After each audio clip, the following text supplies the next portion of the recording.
हाय दोस्तों, good evening, आदाब, नमस्कार, सत श्री अकाल। जी हाँ दोस्तों, उम्मीद करता हूँ आप सभी अच्छे होंगे और वाहेगुरु की मेहरबानी से मैं भी अच्छा हूँ। दोस्तों, आज 6 अक्टूबर सन 2020 मंगलवार है और अभी शाम के 8:23 हो चुके हैं। तो दोस्तों, हमेशा की तरह मैं आपका चाहता दोस्त मुख्तियार सिंह करनावल फ्रॉम अलवर राजस्थान आपके सामने हाजिर हूँ। दोस्तों, माफ़ी चाहूँगा, एक तो करीब 3-4 दिन तक मैं आपसे नहीं मिला। 2 अक्टूबर को महात्मा गांधी जयंती पर आपसे बातचीत हुई थी और मैंने उसमें लाइव महात्मा गांधी जी पर बोला था। उम्मीद करता हूँ आप सभी ने सुना होगा और कई दोस्तों के अच्छे कमेंट्स भी आए थे। उसके लिए तहे दिल से शुक्रिया। और बस यूं ही आज फिर सोचा कि क्यों ना आपसे मिला जाए, आपसे बातें की जाएं। न्यूज़ में तो ऐसा कोई ख़ास नहीं है, जैसा कि हम जानते हैं दोस्तों।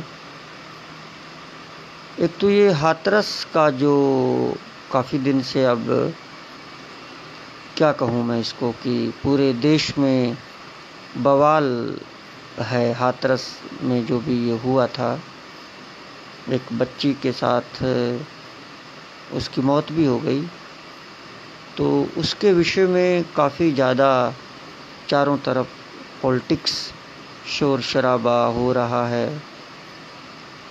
उसमें हर कोई अपना अपना मकसद सेट करने में लगा है दोस्तों। जी हाँ दोस्तों, इतनी घिनौनी हरकत है कि इस पर कोई क्या बोले। मुझे इस पर बोलना होता तो मैं 4 दिन पहले ही बोल चुका होता।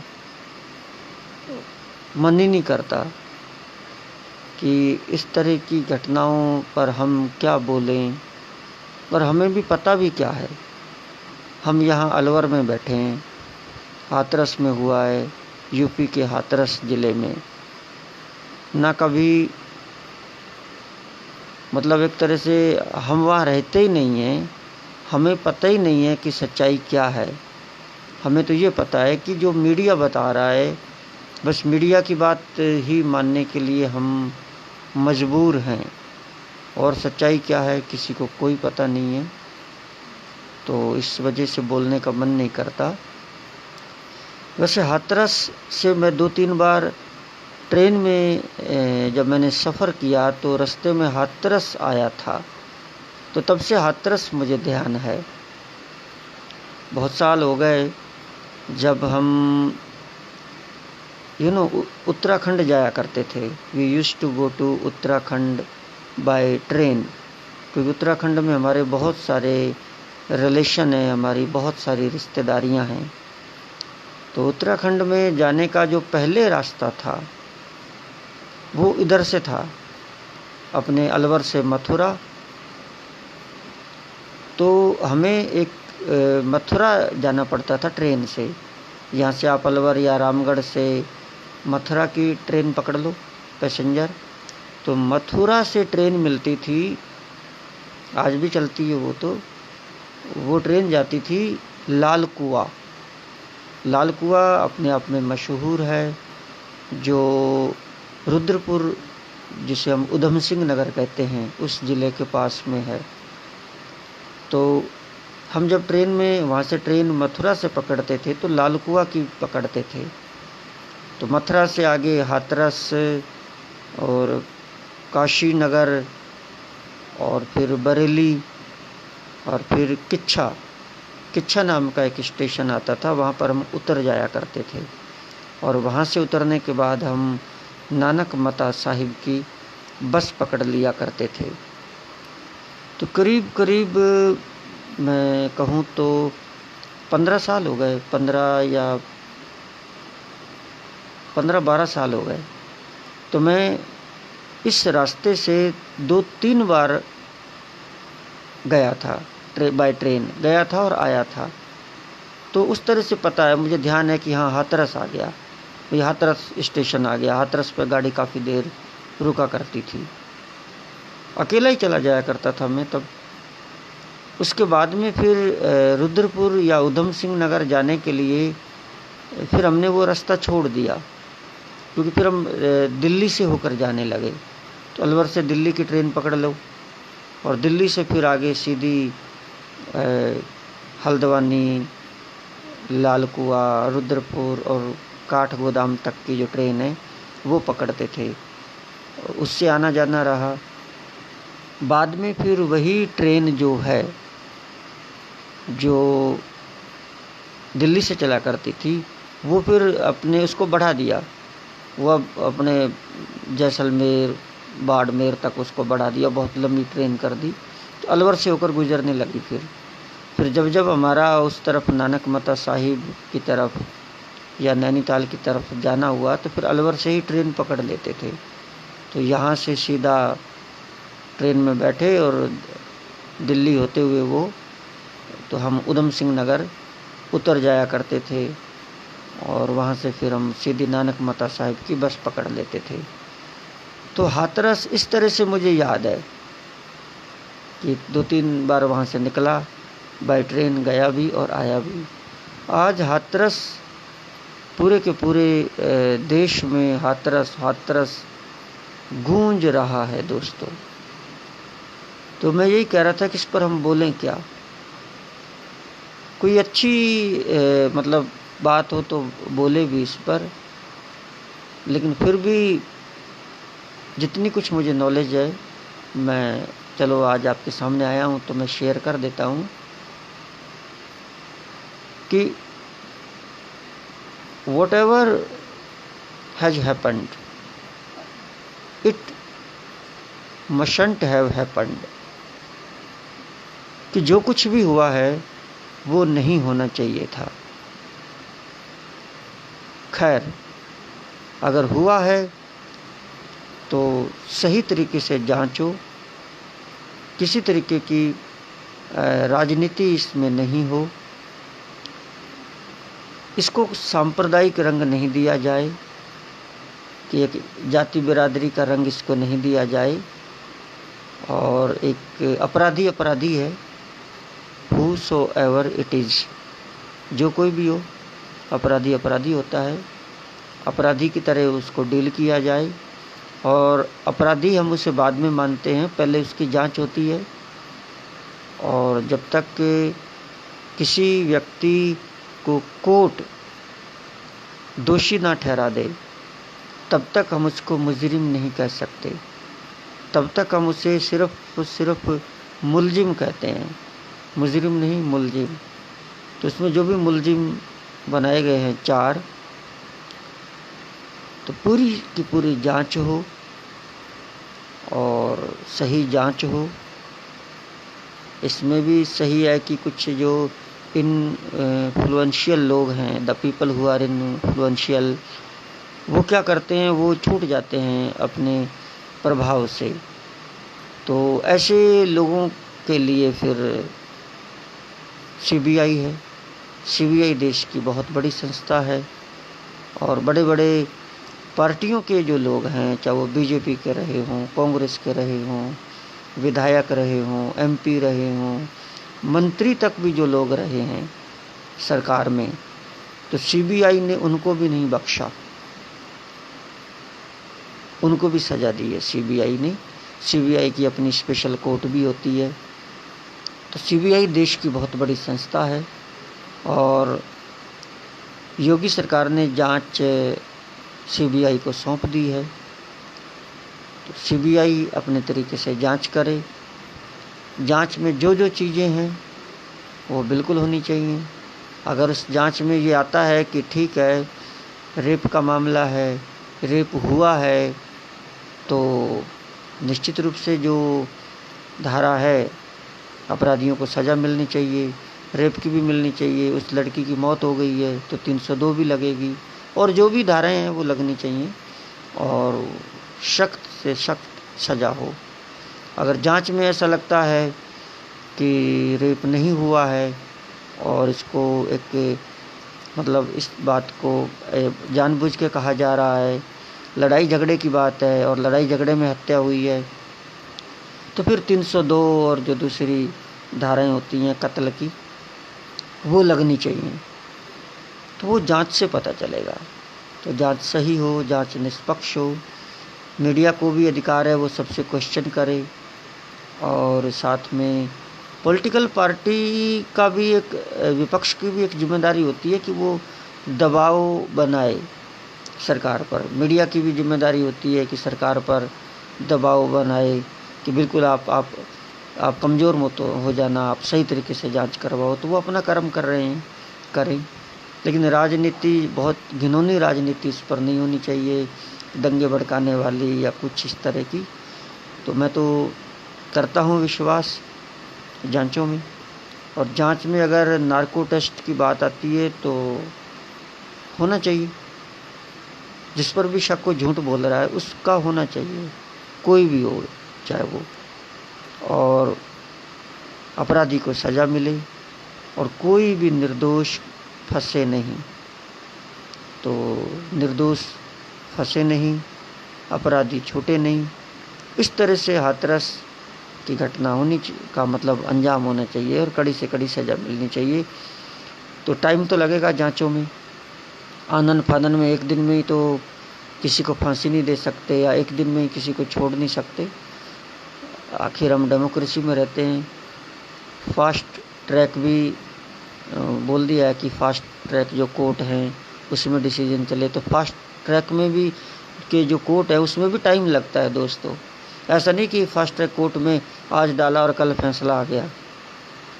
आप यहाँ से अगर दिल्ली जाओगे, ट्रेन में जाओगे तो ट्रेन अपने तरीके से पहुँचाएगी, बस में जाओगे तो बस अपने तरीके से पहुँचाएगी, और अगर आप यहाँ से अलवर से दिल्ली हेलीकॉप्टर में जाओगे तो हेलीकॉप्टर में भी टाइम लगेगा। ऐसा नहीं कि आप यहाँ से हेलीकॉप्टर में बैठे और आप 1 सेकंड में वहाँ दिल्ली उतर गए। तो हेलीकॉप्टर को भी जितना टाइम लगता है उसको टेक ऑफ करने में, उड़ने में, और फिर लैंड करने में, उतरने में, फिर चलने में, तो हेलीकॉप्टर का जो टाइम है बेशक वो ट्रेन से कम लगे, बस से कम लगे, लेकिन लगेगा टाइम हेलीकॉप्टर में भी। ऐसा नहीं कि आप हेलीकॉप्टर में बैठो और कहो कि मैं अभी पहुंच गया। नहीं, ऐसी बात नहीं होती। हवाई जहाज़ में बैठोगे तो हवाई जहाज़ में भी टाइम लगेगा। तो टाइम फास्ट ट्रैक कोर्ट जो होती है उसमें भी लगता है। वो भी घूम फिर के जो जांच करेगी, एजेंसियां जांच करेंगी, चाहे वो पुलिस करे, चाहे वो SIT करे, चाहे वो CBI करे, चाहे वो कोई और एजेंसी करे, और वो सबूत इकट्ठा करना जांच एजेंसियों का काम है। तो जो भी वो सबूत इकट्ठा करती हैं उनके आधार पर फास्ट ट्रैक कोर्ट में जल्दी जल्दी फैसला होता है, जल्दी जल्दी गवाहियाँ होती हैं, लेकिन टाइम उसमें भी लगता है। तो इतना उतावला होने की ज़रूरत नहीं है कि अभी अभी फैसला आ जाए और अभी अभी झूल जाएं फांसी पर या अभी अभी छूट कर घर आ जाएं। नहीं, ये नहीं होता। तो समय दीजिए, हर चीज़ में टाइम लगता है।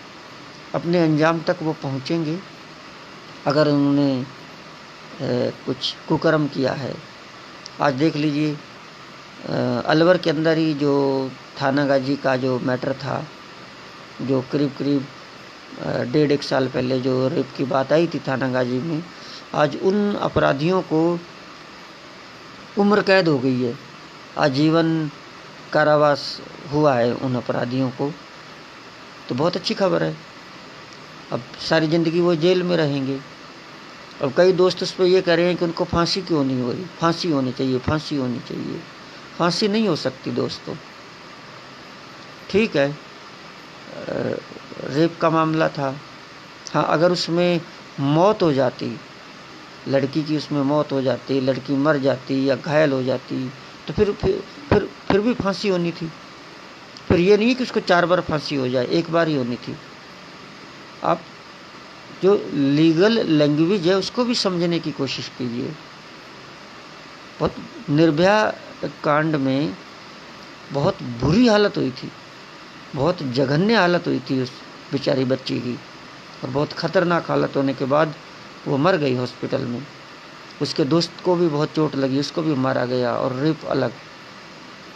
तो चारों को फांसी हुई। ऐसा तो नहीं है कि उन चारों को 10-10 बार फांसी हुई हो या 20 बार फांसी हुई हो। तो फांसी से बड़ी कोई सज़ा नहीं है। और उम्र कैद की भी एक बहुत बड़ी अहमियत है, वो भी सज़ा है। 10 साल है तो वो भी सज़ा है।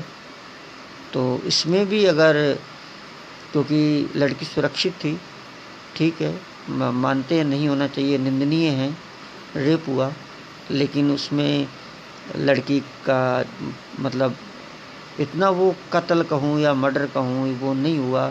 अब आप ये मत कह देना कि आप क्या चाहते हो उसका मर्डर होता, नहीं होना चाहिए।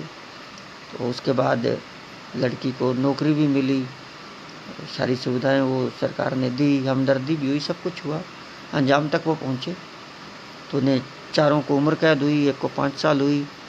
और अभी उसमें हाई कोर्ट बाकी है। सॉरी, होता क्या है दोस्तों कि लोअर कोर्ट जो अपना फैसला देता है वो प्रथम फैसला होता है, तो आगे फिर अपीलें होती हैं। तो हाई कोर्ट है, वो लोअर कोर्ट के फैसले को बदल सकता है। हाई कोर्ट चाहे तो उसमें फांसी भी दे सकता है, हाई कोर्ट चाहे तो उम्र कैद को 10 साल में भी बदल सकता है, बरी भी कर सकता है। हाई कोर्ट कुछ भी कर सकता है। फिर हाई कोर्ट के फैसले की अपील सुप्रीम कोर्ट में होती है, सुप्रीम कोर्ट कुछ भी कर सकता है। अब अराजक मत बनो कि भाई ये कोर्ट कहाँ आ गया, लोअर कोर्ट, फिर हाई कोर्ट, फिर सुप्रीम कोर्ट, अभी हो जाए, तुरंत हो जाए, अभी हो जाए। अभी नहीं हो सकता। अभी तो एनकाउंटर होता है। जो निर्भया कांड के बाद हैदराबाद में एक बेचारी जो डॉक्टर है, उस डॉक्टर को, लास्ट ईयर की बात कर रहा हूँ, पिछले साल, उस डॉक्टर जो महिला डॉक्टर थी उसके साथ रेप की घटना सामने आई, फिर उसको जलाकर मार दिया गया। तो उसका फिर वो हैदराबाद में पुलिस ने उसका एनकाउंटर कर दिया, उन चारों लड़कों का, उन्हें वहीं मार दिया गोली से। तो तुरंत फैसला तो एनकाउंटर होता है कि एनकाउंटर में उनको मार दो। लेकिन दोस्तों एनकाउंटर में उनको मार दिया तो ये सोचा था कि अब रेप नहीं होंगे, लेकिन रुके नहीं हुए। थाना गाजी में पकड़े गए थे लोग, तो सोचा था अब रेप नहीं होंगे, हुए। निर्भया कांड में चारों को फांसी दे दी गई, 5 को, तो फिर हुए। अब हाथरस कांड में इतना मतलब सख्त सब कुछ हो रहा है, और हैदराबाद की घटना के एनकाउंटर के बाद भी। तो ये क्या है, ये बहुत एक गहरा विषय है दोस्तों।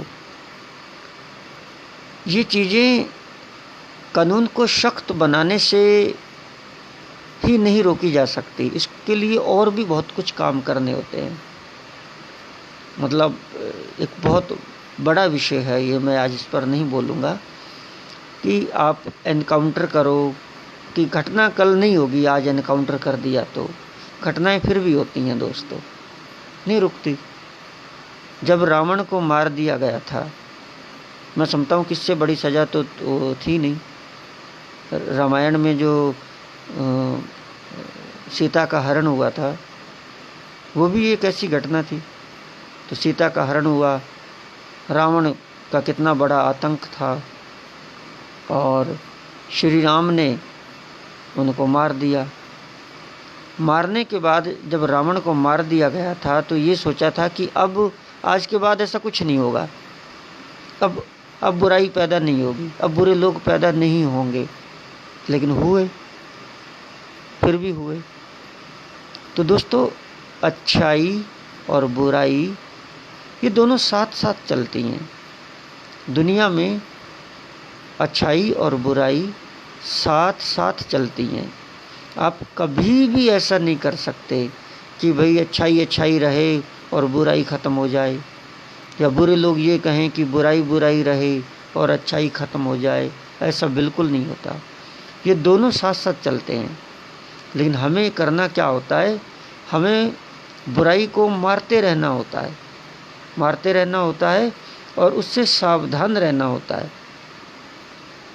तो ये तो मैं क्या कहूँ, ये तो प्रकृति का नियम है ना। This is the rule of the nature. तो नेचुरल चीज़ें हैं। तो समाज है, बुराइयाँ भी है, अच्छाइयाँ भी है, तो एनकाउंटर कर दो, कितनों का कर दो, फिर भी ये चीज़ें होती रहती हैं। तो उसके लिए हमें सजग रहना होता है, हमें बुरे लोगों से सावधान रहना होता है, उनके लिए हमें सजाएं देनी होती हैं। और आप फिर सोचो कि सज़ा के बाद अब बस एंड, आज के बाद नहीं होगा, नहीं। तो ये एक लंबा और गंभीर विषय है और मैं इस पर ज़्यादा ना बोलकर इतना ही बोलूँगा। दोस्तों, मैं बातें बस ऐसे ही आपके सामने आया था कि मैं दोस्तों से बातें करूँगा। मेरा मकसद नहीं था कि मैं इस पर ऐसे बातें करूँ, लेकिन अचानक फिर वो बातें चल पड़ी। जी हाँ, मेरे friend Aman Singh is watching. Aman Singh मेरे गांव से हैं, मेरे गांव के हैं, वो देख रहे हैं, thank you so much. Kapil Kumar watch कर रहे हैं, thank you so much Kapil Kumar. और उसके बाद प्रदीप सिंह वॉच कर रहे हैं, thank you so much Pradeep Singh ji. और आज कम दोस्त लाइन पर आए, काम में बिजी होंगे, थैंक यू सो मच दोस्तों। ऐसा कोई विशेष नहीं है, नथिंग इज स्पेशल टुडे। किसानों को लेकर फिर वो आंदोलन हो रहा है, तो ये चीज़ें थी। एक बार टाइम फिर से ध्यान दिला दूं, शाम के 8:45 हो चुके हैं और आज 6 अक्टूबर सन 2020 मंगलवार है। और मैं हूं आपका चाहता दोस्त मुख्तियार सिंह करनावल फ्रॉम अलवर राजस्थान दोस्तों। और आपका मुख्तियार सिंह करनावल अलवर राजस्थान यूट्यूब चैनल और फेसबुक चैनल पर हमेशा स्वागत है। वीडियो अच्छी लगे तो शेयर कीजिएगा और चैनल को सब्सक्राइब कीजिएगा और बेल आइकन को भी दबाइएगा। ऐसे ही बोल दिया सर, रटी रटाई चीज़ें हैं ये तो। और कुछ अपने विचार व्यक्त करने में कोई थोड़ी बहुत भूल हुई हो तो उसके लिए क्षमा चाहूँगा। ठीक है दोस्तों, thank you so much. I had a wonderful time with you and take very good care of yourself. Good night, sweet dreams, see you later.